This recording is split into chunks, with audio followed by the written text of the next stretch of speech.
This is Southern Discomfort.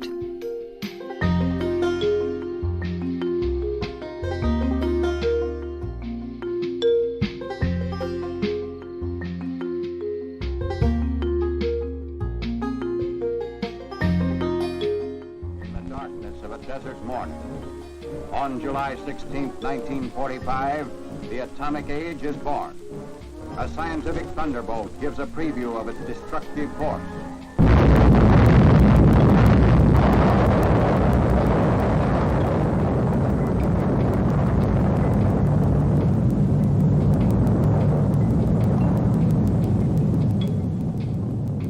"75 years ago, on August the 6th, 1945, the United States detonated an atomic bomb over Hiroshima, Japan, that ultimately killed 140,000 people. Then, on August 9th, the U.S. dropped a second bomb over Nagasaki, instantly killing 40,000 people, with tens of thousands more dying within the next few months resulting from injuries and radiation exposure. On the 75th anniversary of the dawn of the nuclear age, Jessica T. Matthews wrote in the New York Review of Books that, in part, because of effective deterrence, fear of their destructiveness, and a growing taboo against their use, and in part because of dumb luck, nearly a century has passed without nuclear weapons being used again in conflict. You might not know it, but a second nuclear arms race, one potentially more cataclysmic than the first, is currently underway. This new nuclear arms race is just one example of how, even in the face of entrenched partisan divisiveness, public officials in the U.S. remain united on maintaining and even fortifying America's nuclear supremacy, regardless of the financial, environmental, or human costs. In 2001, Republican President George W. Bush withdrew from the Anti-Ballistic Missile Treaty, an arms control agreement dating back to the 1970s. President Obama, a Democrat, secured passage of the New START Treaty, limiting the number of nuclear weapons by agreeing to a $100 billion plan to modernize the country's nuclear apparatus, including the Trident II D5 nuclear missiles that are housed at the naval base at Kings Bay in Georgia. And while he has taken steps to ease tensions with North Korea, President Trump seems bent on turning the clock back to the 1950s, a time when the country had more than 30,000 nuclear warheads and bombs, and every American lived under the fear of annihilation. Decades of fearing a nuclear war that didn't happen may have induced an unwarranted complacency that this threat belongs to the past, Matthews writes. 1 million people gathered in New York's Central Park in 1982 to call for an end to the arms race in the largest political demonstration in U.S. history. Today, the prospect of nuclear disaster is barely noticed. 2 years ago, 7 peace activists engaged in a bold act of civil disobedience in an effort to break through the malaise, and to protest the U.S.'s preparations for Omnicide, the death of everything. On April 4th, 2018, the anniversary of the assassination of Reverend Dr. Martin Luther King Jr., 7 Catholic Plowshares activists infiltrated the Kings Bay Naval Base in St. Mary's, Georgia. The Kings Bay Naval Base is the largest nuclear submarine base in the world, containing 6 Trident submarines, each capable of holding 200 nuclear warheads. Some of the Catholic activists strung up crime scene tape and hung protest banners that read, "The ultimate logic of Trident is Omnicide." Others symbolically disarmed the deadly arsenal by pouring their own blood around the base and using hammers to beat full-scale replicas of the Trident missiles, a reference to a verse in the book of Isaiah that calls on nations to beat swords into plowshares. Catholic Plowshares activists have remained committed to abolishing nuclear weapons since they began organizing around the issue during the Cold War of the 1980s between the United States and Russia. Joining me now to discuss the Kings Bay action and its impact on the movement to abolish nuclear weapons is one of the members of the Kings Bay Plowshares 7, Patrick O'Neill. O'Neill is a longtime peace and anti-racist activist and a co-founder of a Catholic worker house in Garner, North Carolina. How long have you been a part of the Plowshares movement? My first plowshare action was in 1984 on Easter Sunday. So it was 3.5 years after the first plowshare action, which was in September of 1980. My plowshare action that I did in 1984 was the 8th overall plowshare action, and the one I was involved in now was somewhere around the 100th. I don't know if there's actually accurate counts of that because some of them happened in other countries, but they're estimating that ours was about the 100th. So there were 36 years between the two plowshares that I was actually, an actor, as we call it. I acted in them. There was a massive nuclear arms race during the 1980s between the United States and Russia that many people feared would move us closer to mutually assured destruction. Today, we are in the midst of another arms race. Can you talk about the two plowshares actions that you participated in and the context of what was going on then and now to maintain American nuclear supremacy? Well, in 1984, Reagan was still president, and there was a lot more sensitivity to the fact that we were basically on hair trigger alert all over the world. The arms race was perceived as being a lot more dangerous than because of the Cold War. I don't really perceive it as being any less dangerous now, to be honest with you, because I think that technology, the way it is, makes it far more likely now in the 21st century that we could use nuclear weapons by mistake. I mean, it could be or by a terrorist. But I guess in the 80s, when I acted, there was more sense that Reagan he just really, really increased spending for war and nuclear weapons. Reagan was a big militarist, and people were, trying to find ways to diminish the arms race, and Reagan was looking at ways to increase it. And Reagan's motivation might have been more pure than Trump's or Obama's, both of them are pushing the arms race significantly. Obama was the one who called for the, basically remaking the U.S. nuclear weapons system by taking all of the weapons that are sort of aging out by the standards of the government. They're saying, okay, we can't use these Trident submarines anymore. We have to build a whole fleet of new ones, and that's what they're going to do. So in 1984, going back to the plowshares, I saw the arms race as being something that really needed to be addressed, in a very serious way, and joined a group of 8 people who acted at a U.S. war plant in Orlando, Florida. At that time, it was called Martin Marietta. Now it's called Lockheed Martin, and they're still producing weapons of mass destruction. And that's where my first plowshare action occurred. And I went to prison for 26 months out of a 3-year and 2-month sentence. I had another charge that added 2 months to it. In 1982, 1 million people gathered in New York City to protest nuclear proliferation. If we are in the midst of another nuclear arms race today, why aren't there more people out in the streets?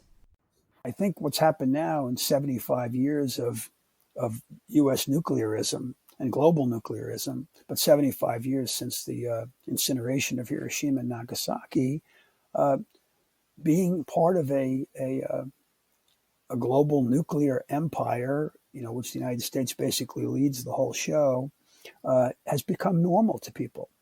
Being under a 24-hour a day, 7-day a week, 365 days a year, hair trigger alert, in which the life as we know it could be ended in a matter of minutes if the nuclear weapons of the U.S., Russia, and China, for example, and Western Europe were all used in some exchange of nuclear weapons. We could end the human experiment. There's no doubt about that. And the fact that nobody seems to care about this now, it's so different than it was in the 80s when people were really very, very worried about the arms race and they were more worried personally, for their own survival.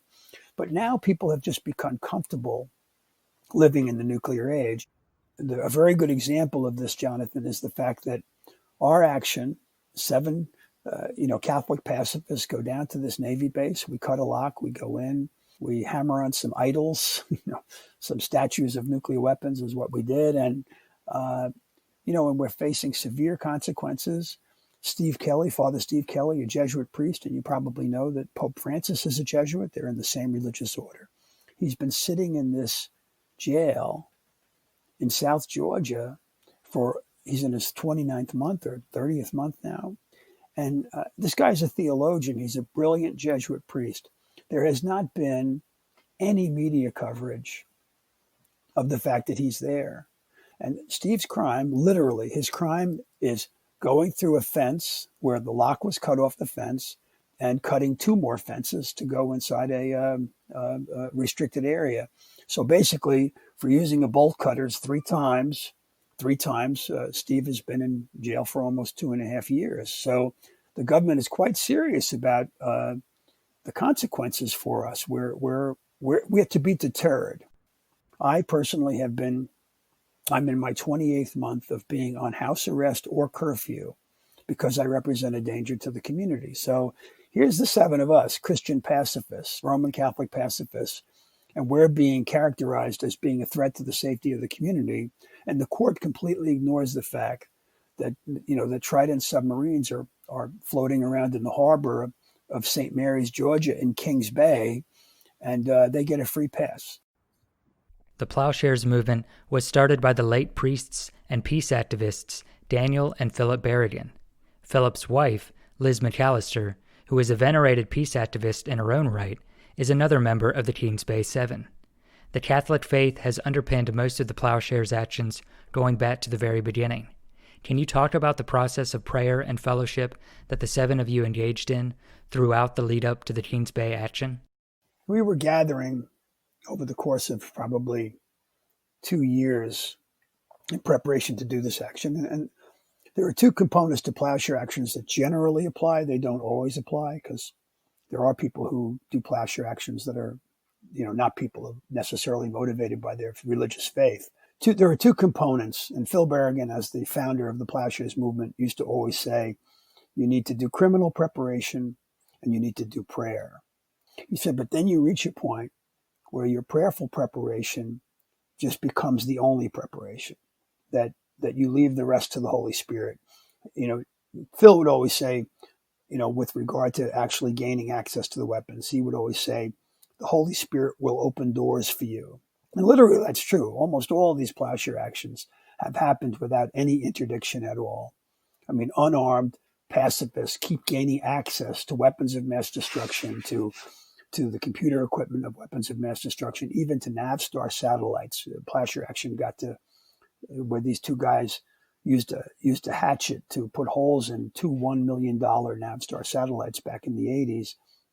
These plowshare actions have often just come off without any kind of a problem. I mean, it's as easy as pie, and there's something to be said for that. From my perspective, I'm going to say the Holy Spirit's opening doors to us, but it also says about the fact that these weapons are just so accessible because they're just everywhere, right? They're all over the world. There's all these Air Force bases, Navy bases.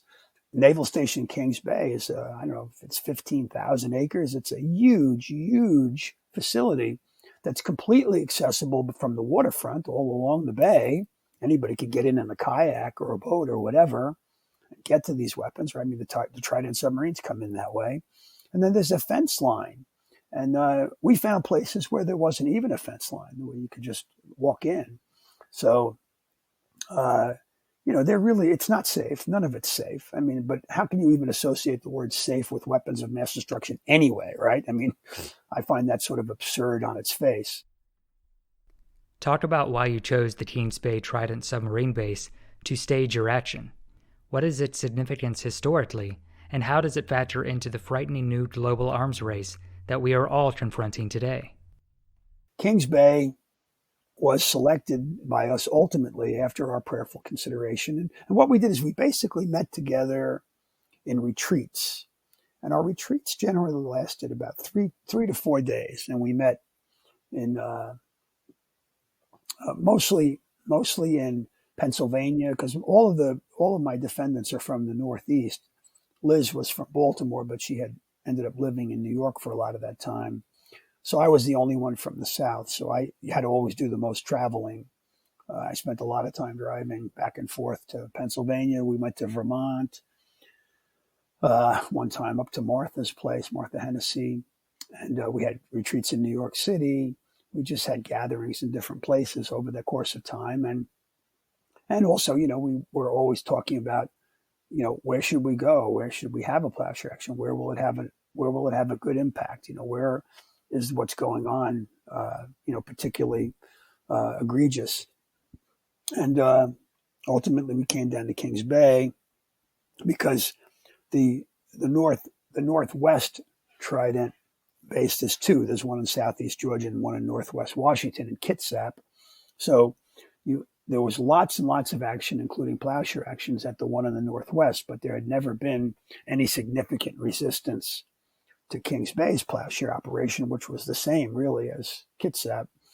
And so there'd never been a plowshare action there, and we thought, well, it would be a good place to have an action to call attention to this this sort of idea that people aren't really focusing on what's going on there. And we thought our action would sort of be a real sort of wrench in the works of business as usual at a place where, weapons of mass destruction abound. So that's how come we selected Kings Bay.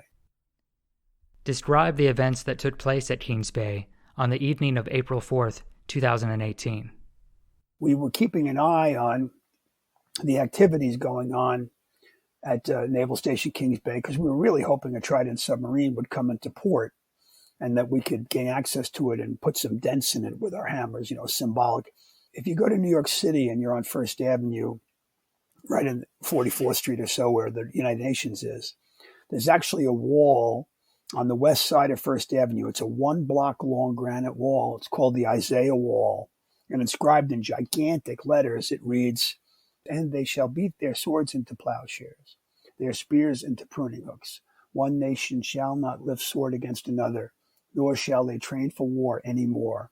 That's the second chapter of Isaiah, the 4th verse. Well, the plowshare actions have been a product of that verse. That verse in the Hebrew Bible, Isaiah's comments are the impetus, the theological impetus for plowshare actions. We're saying that these weapons need to be converted. So while the government says we destroy things, we say no, we've converted them from weapons of death to, we're trying theoretically to make them into plowshares. Mm-hmm.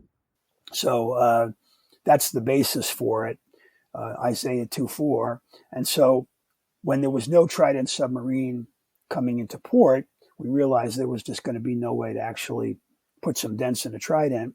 So we kind of scrambled and looked for other options. Steve and Carmen and Liz cut through 2 fences and went to that bunker area and hung banners. Martha Hennessy, Dorothy Day's granddaughter, and Claire Grady from Ithaca Catholic worker, went to the administrative building and put crime scene tape in front of it and brought an indictment of the base for weapons, for maintaining weapons of mass destruction. And then myself and Mark, we discovered and heard from people that there was this missile shrine that they had there. So we were able to find it on Google Maps, and it was literally probably more than a dozen statues, exact replicas of nuclear weapons of mass destruction. And they were there with flags all around them and a little brick wall. And it was sort of like a welcome place, when people would come into the base, they would go by this and see these statues of nuclear weapons. And there's a Trident D5, the Trident II D5 missile, which is probably the deadliest weapon ever made by humankind. The Trident II D5 is their weapon of choice that was actually developed for the purpose of being on the Trident. It's a first strike weapon because it hits its target with accuracy within 100 yards. So it's ridiculously overwhelming in its destructive capability. And they had one of those that was sort of up on a little kind of a cement kind of bubble on the ground. And then it came out and it was really high, really tall. So I was thinking with a hammer, I could put, some holes in it, actually. So this would be more. So I kind of switched my focus from Isaiah to Exodus and, talking about idolatry, that these were truly idols. And this was a way more horrific idol than a golden calf. I mean, here we were idolizing weapons of mass destruction. I mean, whoever came up with that idea, well, let's just build statues of nuclear weapons. Like, I can't even imagine all these military people sitting around at that base, planning this base and saying, yeah, we need a shrine to nuclear weapons. So here I am, in the middle of the night, it's dark. Now this thing is lit up. So, I go running up to the thing because I'm thinking I have just a few seconds to hit this thing and then there'll be cops swarming all over the place. Anyway, I went running up the thing and I went to hit it, and it was like, it was solid cement, and the hammerhead broke right off my hammer. So it was a formidable idol. We spray painted the word idol on every one of those statues. And I also threw a bottle of human blood onto the base logo, which was on the cement, the brick wall that was in part of that missile shrine kind of decorations. What kind of coverage did the action receive from the media? The media has completely ignored us. Now, we have 3 big media markets near where we are in Southeast Georgia. The biggest one being Jacksonville, Florida, which is literally just across the border from Kings Bay. The Tridents are right there in Jacksonville's backyard, even though they're in Georgia, and Atlanta and Savannah. Savannah's a smaller media market, still 3 major media markets, and none of them have covered us. None of them covered our trial. We had Martin Sheen. Now, Martin Sheen isn't Pope Francis, but Martin Sheen is a prominent celebrity. He came to one of our hearings before our trial when we were trying to incorporate the use of the Religious Freedom Restoration Act in our defense. And I wrote the press release telling the local media in Southeast Georgia that Martin Sheen was going to have a press conference and he was going to be able to speak about, our action and his commitment to peace. And he's a very, very articulate guy. He's not like you bring in some celebrity and he's there for show. Sheen has very sophisticated views and basically theologically, he's completely in tune with the 7 of us. Nobody showed up for that press conference. Not one TV camera came. There was one local reporter from the Brunswick newspaper who did a story, but nobody outside of the local guy who does a fairly terrible job of covering us came. So there was zero interest in a press conference that we invited him to be at. So, I was just shocked that we did not raise any curiosity or interest. And I know that a lot of this, people were saying to me, oh, this is a media blackout. You guys are being, you're what you've done is just so threatening that the media doesn't want to cover you. And I said, I'd like to think that was true, but it's actually not true. The media is not blacking us out. Editors are sitting around with their reporters at TV stations, and they're deciding what to cover. And they're saying, we're just a bunch of outliers and there's no reason to cover them. They've just made a conscious decision to say we're not worthy of coverage. It's not a blackout at all. So, it just says something about how relaxed people are about being under the shadow of the nuclear arms race. You are the only Southerner among the Kings Bay Plowshares 7. Did that give you a different perspective in terms of how your act of civil disobedience would be met by the justice system? Anytime you engage in civil disobedience in the South, I tell this to everybody, even if it's a misdemeanor, you have to be ready, especially from the federal government, to face severe consequences. I'm a very, very big opponent of the death penalty. I've been doing a lot of work against capital punishment since the late 70s in the South. And in North Carolina, we've had more than 40 executions since executions started over again in 1984. So I think there might have been one year we had 8 executions in a year. We have a kind of a de facto moratorium right now, which I'm very happy that we're having. But the point is that the vast majority of executions take place in the South. And if you count Texas in there, of course, they're the number one killer of people on death row. So it's a very punitive region of the country. That's a point of elected officials to talk about law and order. And in fact, Joe Biden in the mid-90s joined up with Strom Thurmond, who was a longtime segregationist, who was in the Senate until into his 90s in South Carolina, that Strom Thurmond and Joe Biden, crossed over the party lines and joined together to revamp the entire federal sentencing guidelines. I think there are 4 times or 5 times as many people in federal prison since that because of Biden taking a real hard line on people convicted of drug offenses and white collar crime. So what you see now, is very severe consequences, and those consequences are more severe in the Southeast. Mm-hmm. I mean, we're considered by the courts to be a threat to the safety of the community, even though we were completely nonviolent, unarmed, carried no weapons, walked into a base, cut a lock on a fence, and basically, even in our trial, a lot of references to vandalism were made by the government. Well, you can call it vandalism as the word of choice from the government, but the consequences for us are not in any way comparable to what most vandals face. I mean, I'm looking at 18 to 30 months in prison for vandalism of a statue and a monument, a shrine. So obviously the government's treating it much, much more severely than vandalism. So in answer to your question, in the South, consequences are just more severe. They're just way more severe. And even though the federal system is a national system and it basically operates very similar, right? Judges with a lifetime appointment, U.S. attorneys, that usually are appointed by the president. Prosecutors and probation people all have the same jobs, the same pay. It's all supposed to be in theory the same, but that's not the way it is when you do actions in the South. Like, for instance, at the School of the Americas protests that used to happen every year in November at Fort Benning in Georgia, another part of Georgia where there was a lot of protesting because the U.S. was training troops from Latin America who went back and committed, atrocities against their own people. And they were graduating from the School of the Americas, which was a school on the Fort Benning base, the Army base in southwest Georgia, right on the Alabama line. And people there who were just stepping over a line, literally stepping over a line from city property in Columbus, Georgia, to federal property, Fort Benning, would get sent to prison for 6 months. 6 months for a simple act of stepping over a line, on a federal facility, and you would get 6 months in prison for that.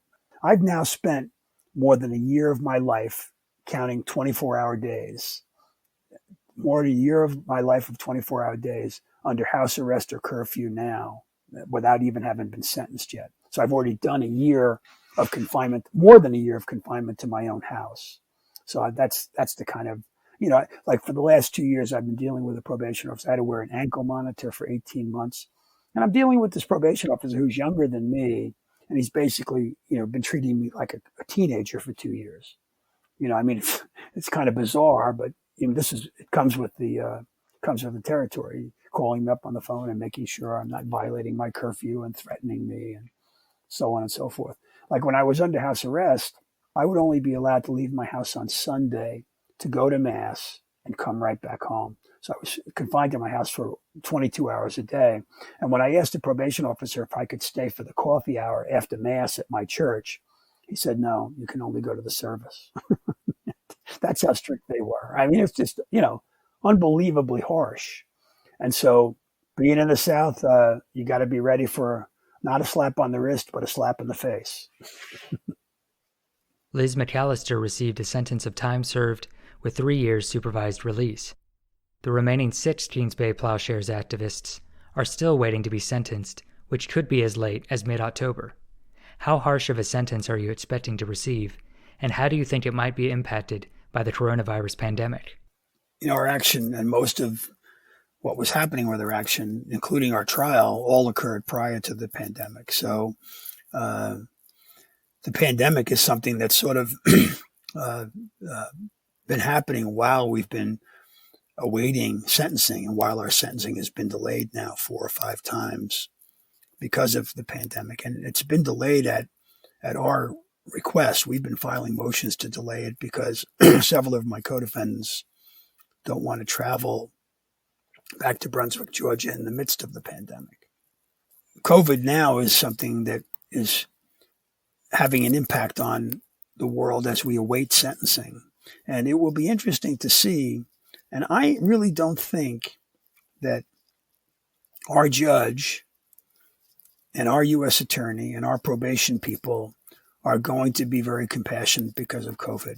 I think their ultimate goal is to see all 7 of us serve jail time and serve prison time. And they're going to just pretend like COVID's not a factor. In fact, it wouldn't surprise me if they said, in spite of COVID, these people should still go to prison. I think that's what the U.S. attorney is going to say to the judge. And I think the judge is going to agree.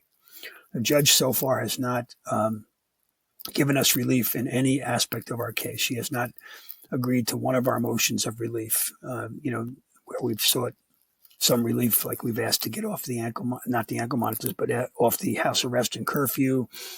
We've asked to have our bail money returned to the people who put it up for us.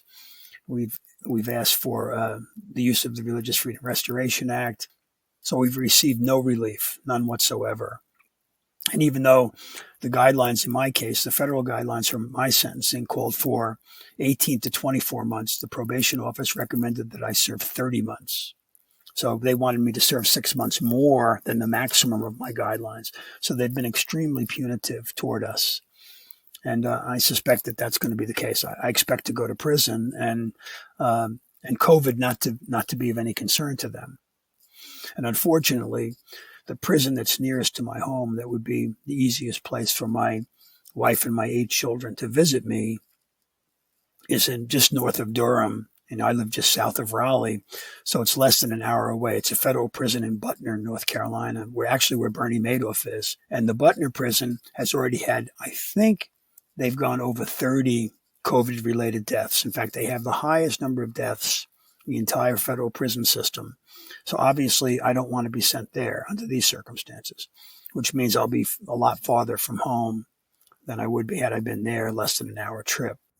When the Bureau of Prisons gets our case, they can, if they want to, based on the fact that all of us are over the age of 60, and over the age of 60 is considered the most vulnerable susceptibility age bracket for people to get COVID, and also the fact that our offense was nonviolent. The Bureau of Prisons could decide to give us home confinement as our sentence, or give us home confinement initially until they found a prison that was safe to send us to. But I don't expect any of that to happen. I expect I'm going to be sent to prison and I'm going to serve my prison sentence. If that doesn't happen, and I get some kind of relief by, home confinement for part of that time, I'll welcome that. I'm not opposed to that, but I'm not expecting it. When a federal judge sentences you, in our case, it's a woman judge, she has 2 criteria to consider when sentencing somebody to prison. And pretty much the only options you get, like my guidelines come back 18 to 24 months. She has to sentence me within those guidelines, or up to 30 months as the probation office recommended. She has to sentence me. She can't just say, I'm letting Mr. O'Neill go because I think this would be too severe a consequence for him. She can't do that. It's not even her choice. So she has 2 criteria that she can consider. One is a sentence that is severe enough to deter the defendant from doing it again. The second is to deter like-minded people from doing the same thing. So built into the federal sentencing guidelines are not only a deterrent for the actor, but a deterrent to somebody who might see what I've done and say, I want to do that myself. So 250 people came to our trial. They had an overflow courtroom that had an audio feed. So the judge can say, all these people came here to support these 7 people, and I have to deter them too. So she basically has a built-in reason for giving us more severe sentences than, and there are no economic disincentives. They can spend all the money they want to. Nobody cares about the amount of money being spent. Nobody cares about the amount of money being spent on the Pentagon. So they're sure not going to care about a far, far less amount of money being spent on the prison system. So the feds just get away with it, because there's really no checks and balances on the system. The feds do whatever they want. What did you and the other members of the Teens Bay Plowshares 7 hope to accomplish with your action? Have you been successful in meeting those goals? In a worldly sense, and I've had an opportunity to do a lot of my work in peace and justice with secular people, and so people of religious faith, I think we look at efficacy differently. people who don't have a religious faith necessarily and are acting for pragmatic reasons and because they have a great sense of right from wrong and they want to do right, they may have more of a desire to be effective. And efficacy becomes an important component of that. For me, as a religious actor, I don't even really look that heavily at effectiveness because even, if I were to assess effectiveness based on the criteria of the world, I would say we were very ineffective. We're not getting much media coverage. There's not a bunch of people calling for disarmament at Kings Bay. I mean, we've not been a big game changer in any respect, and pretty much everybody's ignored us. They think that we're outliers, that we're oddballs, that we're just people who take the law into our own hands. I mean, they've diminished us significantly. But doing the action is important nonetheless. There's a quote from Gandhi, which says something like, and I'm paraphrasing, but much of what you do will seem ineffective or even counterproductive, but it's essential that you do it anyway. So there's a sort of symbolism in our actions. I mean, we acted in a kind of a theatrical way. It was a dramatic action. In my testimony in court, I compared our action to the Boston Tea Party as a political entity, as a political example, historical political example. And I compared it to Jesus cleansing the temple of the money changers from a theological perspective. So I used both of those examples. And I don't see there's a way to gauge effectiveness. I think that collectively there are people in the world working to change the direction of the world, to move the world away from nuclearism and the development of more nuclear weapons. And there are people, and we're very much in the minority right now, but nonetheless, we're not, we're certainly not acting in vain. I don't think that. Given the lengthy prison sentence that you are facing, was it worth it to engage in civil disobedience at Kings Bay? If we hadn't gone to Kings Bay, people living in those communities there would never have given any thought to Kings Bay as being anything more than an employer, an economic boost. Jimmy Carter was the one who brought the Trident base. Carter was a Navy admiral before he was a governor, before he was a president, and has always been very, very pro-war, pro-military.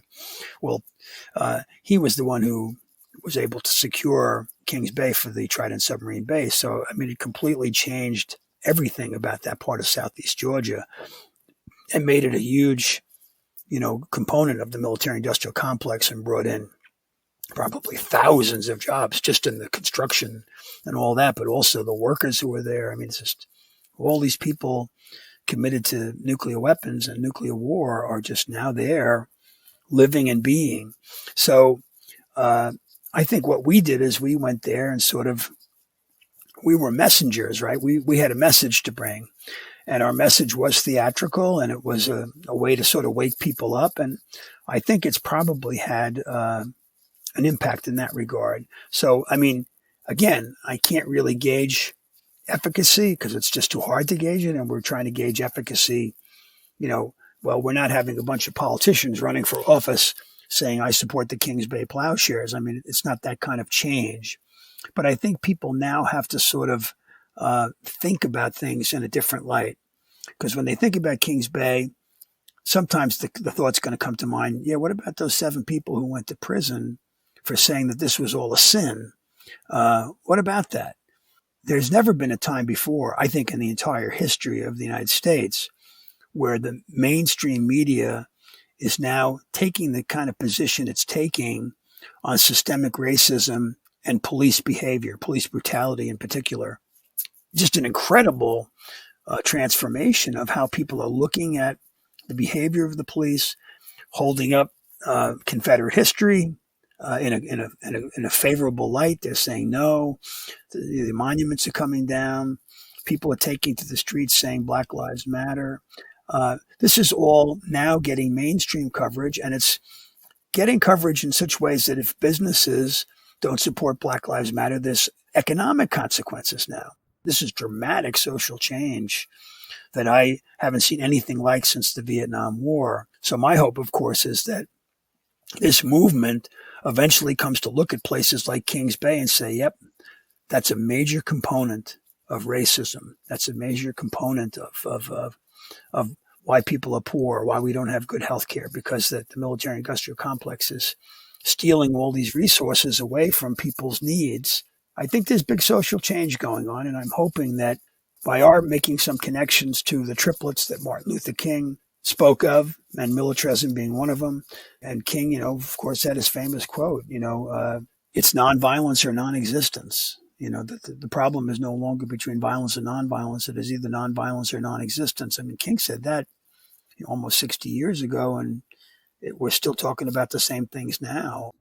One of the things I'm going to say when I get sentenced, and you're privy to it first, I'm going to say right up front to the prosecutor, to the probation people, and to the judge that my hope and my prayer is that I'll never be vindicated, that my action will always seem to be outlandish, strange, inappropriate, and even wrong.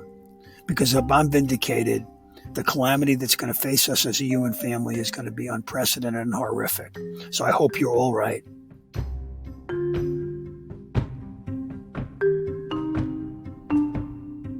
Patrick O'Neill is a longtime peace and anti-racist activist and a member of the team's Bay Plowshares 7. Music for Southern Discomfort was recorded by Blue Dot Sessions. I'm Jonathan Michaels.